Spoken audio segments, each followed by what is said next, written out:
Hello student, Devganga online coaching classes के अंदर आपका स्वागत है।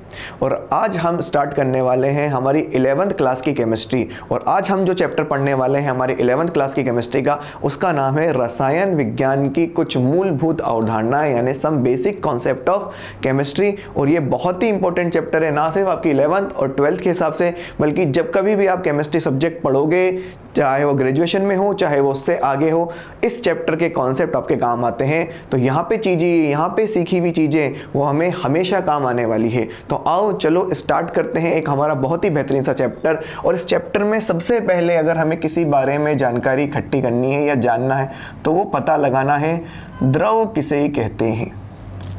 द्रव किसे कहते हैं? द्रव को आप धरती का बोझ भी कह सकते हो।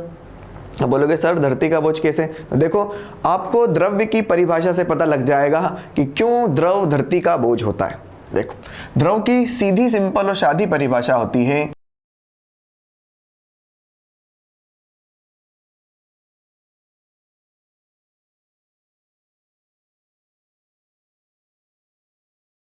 ऐसी कोई सी भी वस्तु जो स्थान घेरती हो और उसका कुछ ना कुछ क्या होता हो, वजन होता हो, उसको हम क्या कहते हैं? द्रव्य कहते हैं। उदाहरण के लिए आप अपने आप को ही कंपेयर कर सकते हो। जैसे मैं अपने आप को कंपेयर कर सकता हूं। मैं कुछ ना कुछ जगह घेरता हूं और मेरा कुछ ना कुछ वजन है, तो मैं भी क्या कहलाऊंगा? द्रव्य कहलाऊंगा। तो इस पूरे ब्रह्मांड के अंदर, जी हाँ, हमारी सिर्फ पृथ्वी के अंदर ही नहीं, इस पूरे ब्रह्मांड के अंदर जो कोई भी चीज कुछ ना कुछ जगह घेर रही है और उसका कुछ ना कुछ वजन है, यानी कुछ ना कुछ द्रव्यमान है, उसको हम क्या कहते हैं? उसको हम द्रव्य कहते हैं। जैसे कि ये पेन कुछ ना कुछ जगह घेर रहा है और इसका कुछ ना कुछ क्या है?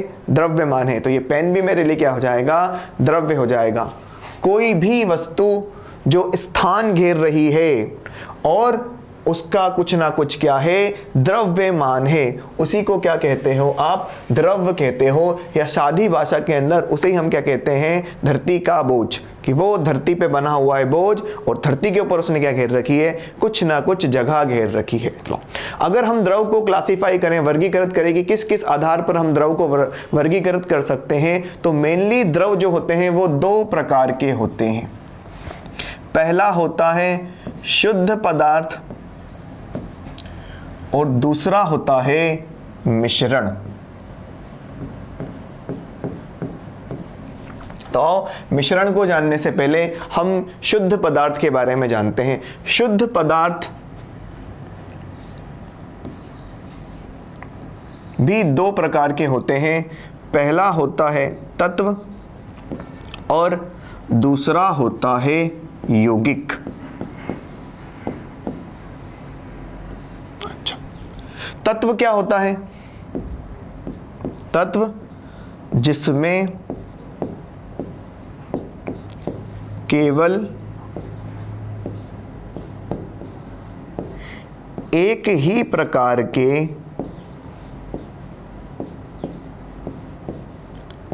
परमाणु हों।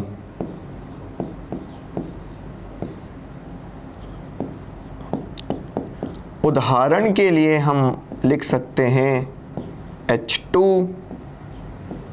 O2 और वगैरह वगैरह। क्या होता है तत्व? तत्व होता है ऐसा कोई भी द्रव्य जिसमें केवल एक ही प्रकार के परमाणु हो। हमने बात करी है शुद्धता की गारंटी की, तो देखो शुद्ध पदार्थ तो वही होता है ना जिसके अंदर कुछ मिलावट ना हो। तो तत्व होता है जिसके अंदर केवल और केवल एक ही प्रकार का परमाणु उपस्थित हो। ठीक, जैसे H2 गैस की अगर मैं बात करूं तो H2 के अंदर सिर्फ और सिर्फ हाइड्रोजन गैस के परमाणु उपस्थित होंगे। या मैं O2 की बात करता हूं तो O2 गैस के अंदर केवल और केवल ऑक्सीजन गैस के परमाणु उपस्थित होंगे। तो ऐसे चीजें, ऐसे द्रव जिनके अंदर एक ही प्रकार के परमाणु उपस्थित होते हैं, उन्हें हम क्या कहते हैं? तत्व कहते हैं। उसी के बाद चलो नेक्स्ट बात करते हैं हमारे यौगिक की। यौगिक किसे कहते हैं? यौगिक वो होता है जिसमें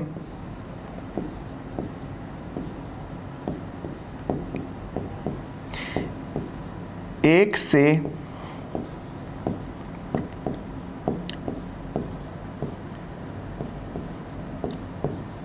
ज्यादा प्रकार के परमाणु हो, परंतु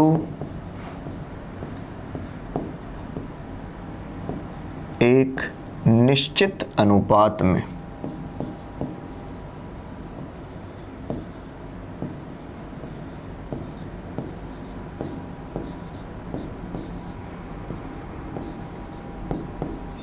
उदाहरण के लिए हम लिख लेते हैं हमारा पानी या अमोनिया या वगैरह वगैरह।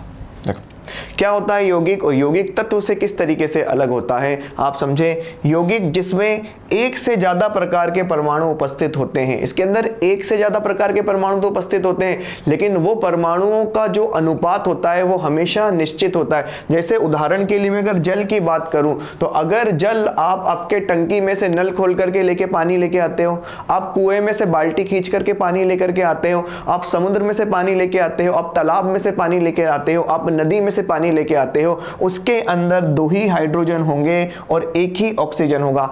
आप चाहे पानी कहां से भी ले आओ, जल कहां से भी लेकर के आ जाओ, लेकिन उसके अंदर क्या होगा, 2 ही हाइड्रोजन होंगे और 1 ही ऑक्सीजन होगा। तो ऐसे पदार्थ जिनके अंदर एक से ज्यादा परमाणु तो उपस्थित हो, लेकिन उन परमाणुओं का अनुपात क्या हो जाए, उन परमाणुओं का अनुपात निश्चित हो जाए, उसको हम क्या कहते हैं, यौगिक कहते हैं। उसी तरीके से हम दूसरा एग्जाम्पल देख सकते हैं हमारा अमोनिया। अब चाहे आप अमोनिया किसी भी तरीके से बना लो, किसी भी जुगाड़ से बना लो, अमोनिया में हमेशा नाइट्रोजन कितना होगा, 1 होगा, हाइड्रोजन कितनी होगी, 3 होगी। तो ऐसे पदार्थ जिनमें परमाणु तो एक से ज्यादा उपस्थित हों, देखो हाइड्रोजन के H2O के अंदर हाइड्रोजन के परमाणु भी उपस्थित होंगे और ऑक्सीजन के परमाणु भी उपस्थित होंगे। उसी तरीके से NH3 के अंदर नाइट्रोजन के परमाणु भी उपस्थित होंगे और हाइड्रोजन के परमाणु भी उपस्थित होंगे। तो परमाणु तो एक से ज्यादा उपस्थित हो सकते हैं, परंतु एक बात निश्चित होनी चाहिए कि उनका अनुपात फिक्स हो जाए। एक बार आपने जल को देख लिया, उसमें 2 हाइड्रोजन है, 1 ऑक्सीजन है, तो फिर आपको अमृता राव भी आकर के ऐसे बोल दे लीजिए जल लीजिए, तो भी उसके अंदर क्या होगा, उसके अंदर 2 ही हाइड्रोजन होंगे और क्या होगा, 1 ही ऑक्सीजन होगा। चलो, तो ये समझा हमने शुद्ध पदार्थ के बारे में। शुद्ध पदार्थ 2 तरीके के होते हैं, एक होता है तत्व, दूसरा होता है यौगिक। तत्व जिसमें 1 ही प्रकार के परमाणु मिलने वाले हैं, और यौगिक जिसमें 1 से ज्यादा प्रकार के परमाणु तो मिलेंगे पर निश्चित अनुपात के अंदर मिलेंगे। अब हम आ जाते हैं हमारे मिश्रण के ऊपर। मिश्रण बेसिकली 2 प्रकार के होते हैं। पहला होता है समांगी मिश्रण और दूसरा हमारा भाई होता है विषमांगी मिश्रण। चलो समझते हैं समांगी और विषमांगी मिश्रण क्या होता है। देखो मिश्रण का मतलब क्या होता है, 2 चीजों को मिला दो, मिश्रण बन गया। यहां पर कोई अनुपात फिक्स करने की जरूरत नहीं, ठीक। जैसे एक बच्चे ने 1 गिलास पानी के अंदर 1 चम्मच शक्कर मिलाई, दूसरे बच्चे ने 1 गिलास पानी के अंदर 2 चम्मच शक्कर मिलाई, दोनों ने ही क्या तैयार कर दिया है, मिश्रण तैयार कर दिया है। मिश्रण की सीधी साफ परिभाषा होती है, 2 या 2 से ज्यादा चीजों को जब आप मिक्स कर देते हो, मिला देते हो, तो उसी को क्या कहा जाता है, मिश्रण कहा जाता है। मिश्रण बनाने के लिए जिन भी पदार्थों को आप मिला रहे हो आपस के अंदर, उनका अनुपात फिक्स नहीं होना चाहिए कि भाई यार ये तो अगर आपको पानी के अंदर शक्कर मिलाने के मिश्रण बनाना है तो शक्कर 1 चम्मच ही डालनी पड़ेगी तभी मिश्रण बनेगा। नहीं, अगर आप 1 क्या 2-3 दाने भी शक्कर के डाल देते हो तब भी आपका मिश्रण तो तैयार हो गया कि नहीं हो गया। ध्यान रखना, मिश्रण में और यौगिक में या शुद्ध पदार्थ में यही फर्क होता है कि मिश्रण में आपको 2 चीज मिलानी है, बस आपका काम हो गया। लेकिन यौगिक के अंदर जो 2 चीज आप मिला रहे हो वो निश्चित अनुपात के अंदर होनी चाहिए। तो मिश्रण भी हमारे पास भैया 2 प्रकार के होते हैं, एक समांगी और एक होता है विषमांगी। समांगी मिश्रण क्या होता है, देखो इसी उदाहरण से समझते हैं। मैंने 1 गिलास पानी लिया, चलो उस पानी को मैं यहीं ले लेता हूं, कोई दिक्कत नहीं है, हमारा ही अपना बोर्ड है और आपकी अनुमति है हमें। हमने 1 गिलास पानी लिया और इसके अंदर हमने क्या मिला दी, चीनी यानी शक्कर मिला दी, या चलो मान लेते हैं ग्लूकोज मिला दिया। जब खर्चा हो ही रहा है तो क्यों ना एनर्जी ड्रिंक पी जाए, ग्लूकोज मिला दिया। तो हमने क्या करा, एक गिलास पानी के अंदर एक गिलास जल के अंदर क्या मिला दिया, ग्लूकोज मिला दिया। जैसे ही हमने घर में भी कई बार ग्लूकोज मिलाया है पानी के अंदर, ग्लूकोज पानी के अंदर अच्छी तरीके से मिल जाता है। तो देखो यहाँ पर दो चीज़ों का मिश्रण तैयार हो चुका है, दो चीज़ों को हमने मिक्स कर दिया है, और दो चीज़ों को मिक्स कर दिया तो हमारे पास क्या तैयार हुआ है, मिश्रण तैयार। अब बड़े ध्यान से समझना भाई, अगर मैं यहाँ से थोड़ा सा सैंपल उठा करके, इस पॉइंट से थोड़ा सा सैंपल उठा करके इस वाले छोटे से गिलास के अंदर भर लूँ, और एक में यहां से थोड़ा सा सैंपल उठा करके इस वाले दूसरे नंबर के गिलास के अंदर भर लूं, गिलास नंबर 1, गिलास नंबर 2, तो बताओ क्या ऐसा होने वाला है क्या? अगर मैंने ग्लास 1 में नीचे से सैंपल उठाया है तो नीचे वाले सैंपल के अंदर सिर्फ ग्लूकोज आ जाएगा और पानी रह जाएगा, या फिर ऐसा होगा कि मैंने सेकंड गिलास के अंदर जो सैंपल उठाया उसके अंदर जल आ जाएगा, पानी आ जाएगा और ग्लूकोज रह जाएगा? नहीं होगा ना, नहीं होगा। Very good. क्यों नहीं होगा? क्योंकि ये दोनों आपस में बिल्कुल सही तरीके से मिल चुके हैं। जितना ग्लूकोज और जल इस वाले गिलास के अंदर आने वाला है, उतना ही ग्लूकोज और जल किसके अंदर आने वाला है, सेकंड वाले गिलास के अंदर आने वाला है। तो ये होता है हमारा समांगी मिश्रण। जब आप दो या दो से ज़्यादा चीज़ों को मिलाओ और वो मिलने के बाद, यानी मिलने के बाद उनका जो संगठन हो, उनका जो कंपोजिशन हो, वो पूरे मिश्रण के अंदर बराबर हो जाए। जो भी दो चीज़ें आप मिला रहे हो या दो से ज्यादा चीजें आप मिला रहे हो, तो मिलने के बाद उनका जो संगठन है यानी कंपोजिशन है, वो पूरे मिश्रण के अंदर बराबर हो जाए। अब आप यहां से सैंपल उठाओ या यहां से सैंपल उठाओ, दोनों के अंदर जो संगठन है कणों का या जो चीज आपने मिलाई है उनका, वो बराबर हो जाए, सेम टू सेम आ जाए, तो ऐसे मिश्रण को हम कहते हैं समांगी मिश्रण कहते हैं। इसका एक और बहुत अच्छा उदाहरण आप देख सकते हो, वायु, एयर। हमारी जो हवा होती है, एयर होती है, उसके अंदर 78% क्या होता है, नाइट्रोजन गैस होती है। और अब आप हिंदुस्तान की हवा के अंदर जा देखो, मैं प्योर एयर की बात कर रहा हूं, हमारी तरफ से जुड़े हुए कर्म कांडों के बारे में बात नहीं कर रहा हूं, ठीक, कि हमारी तरफ से हमने प्रदूषण डाल दिया, ये डाल दिया। मैं शुद्ध हवा के बारे में बात कर रहा हूं। वरना कोई बोलेगा सर दिल्ली की हवा में तो ऐसा कुछ भी नहीं है, ठीक, इसकी हवा में तो वैसा कुछ भी नहीं है। तो हम बात कर रहे हैं शुद्ध वायु की। शुद्ध वायु में 78% N2 होता है और 32% क्या होती है, ऑक्सीजन होती है।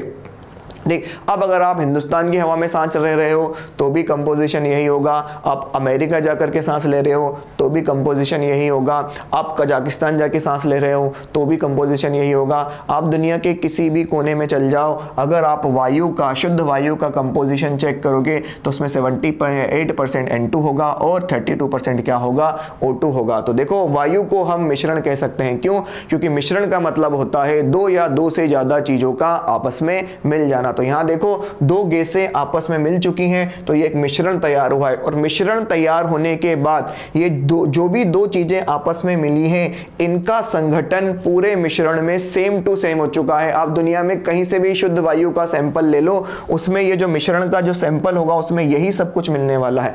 तो इस प्रकार का जो भी हमारे पास मिश्रण तैयार होता है, हम उसको क्या कहते हैं, समांगी मिश्रण कहते हैं। और एक समांगी मिश्रण का बहुत ही अच्छा और प्यारा सा जो उदाहरण होता है वो होता है विलयन।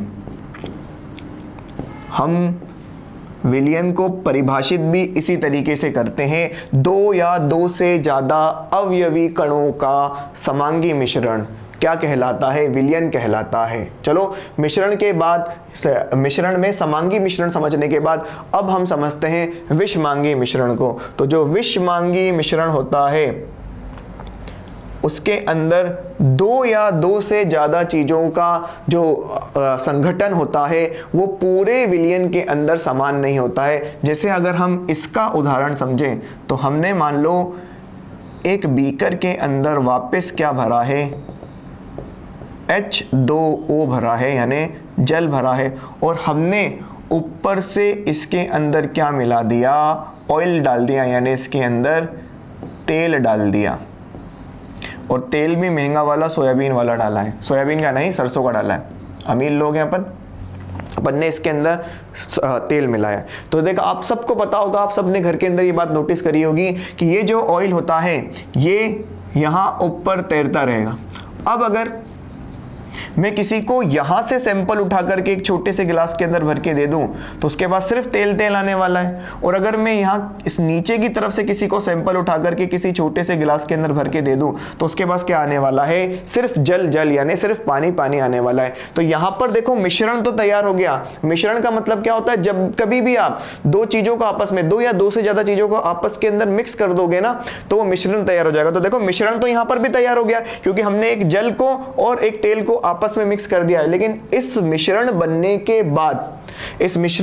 के बाद ये जो दो चीजें हमने मिलाई हैं इनका संगठन पूरे मिश्रण के अंदर समान नहीं है। ऊपर से सिर्फ तेल तेल आ रहा है, नीचे से सिर्फ पानी पानी आ रहा है। तो इस प्रकार का जो मिश्रण होता है उसको हम क्या कहते हैं, उसको हम कहते हैं विषमांगी मिश्रण कहते हैं। बोलो आती है बात समझ के अंदर। तो ये था हमारा सीधा साधा सा क्लासिफिकेशन द्रव्य का। हमने सबसे पहले क्या समझा, हमने सबसे पहले ये समझा कि द्रव्य क्या होता है, ऐसी कोई भी वस्तु, कोई भी पदार्थ जो कुछ स्थान घेरता है और जिसका कुछ ना कुछ वजन यानी द्रव्यमान होता है उसको क्या कहते हैं, हम द्रव्य कहते हैं। द्रव्य दो प्रकार से हम इसको वर्गीकृत कर सकते हैं यानी क्लासिफाई कर सकते हैं।